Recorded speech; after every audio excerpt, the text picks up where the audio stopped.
posaçme të fundmuajit, ku këtë radhë do t'jetë qeveria që do të raportojë përpara grupit dhe duke qenë se temat e posaçme që lidhen me çdo sektor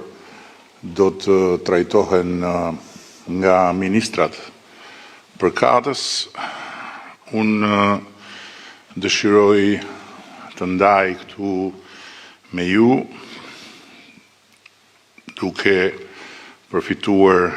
dhe nga prania e publikut dhe veçanërisht e zgjedhësve tanë përmes mediave, opinionin që kam krijuar lidhur me situatën komplekse ku ndodhemi, jo thjesht ne, shumica e qeverisë po vendim sot. Pas një fitore historike të zgjedhjeve nga ana jonë, rreth 9 muajin parë, pas çeljes së të gjithë kapitujve të negociatave të antarësimit në Bashkimin Evropian, në një kohë rekord për historinë e integrimeve evropiane, si edhe pas zhvillimeve që lidhen sa me ecurinë dhe me fatin e reformës historike në drejtësi, aq edhe me rrugën e rritjes ekonomike, qëndrueshmërisë politike dhe shtetbërjes demokratike për Shqipërinë 2030 në Bashkimin Evropian. Për hir të vërtetës, unë besoj që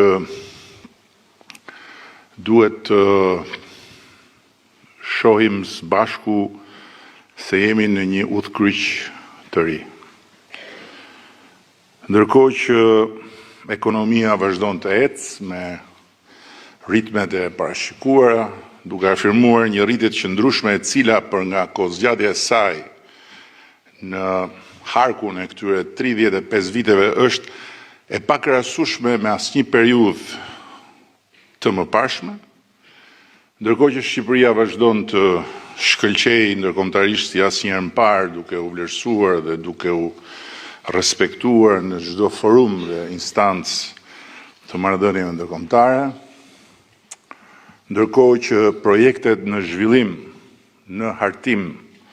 e sipër apo në plan për t'u hartuar dhe zhvilluar në këtë mandat janë më të shumta dhe më domethënëse për nga impakti se kur më parë, udhkryqi ku ne ndodhemi sot paraqet sipas meje disa rreziqe, të cilat kërkojnë një kuptim të drejtë, një adresim të vendosur dhe një disiplinë të fortë nga ana jonë, dhe kur them nga ana jonë kam parasysh në radhë parë ne këtu deputete, ministra.